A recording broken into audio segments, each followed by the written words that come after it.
ஒரு உதாரணத்துக்கு நான் ஒரு 50,000 சம்பாதிக்கிறேன்னு வச்சுக்கோங்க. அதில் ஒரு 30,000 சேவ் பண்ணுறேன். அந்த 30,000 எப்படி ஸ்டாக்ஸ்லேயும் மியூச்சுவல் ஃபண்ட்லேயும் இன்வெஸ்ட்மெண்ட் பண்ணணும், என்ன ப்ரொபோர்ஷனில் இன்வெஸ்ட் பண்ணணும்?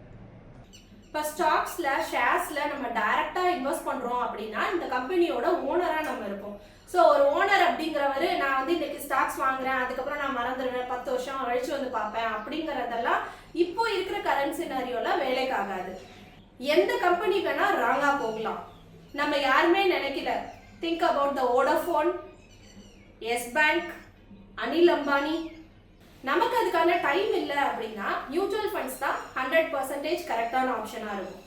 ஒரு ப்ரொஃபஷனல் கையில் இருக்கும், அவங்க ஒரு டிசிப்ளின்டு மேனரில் இன்வெஸ்ட்மெண்ட்ஸ் நடந்துட்டு இருக்கும்.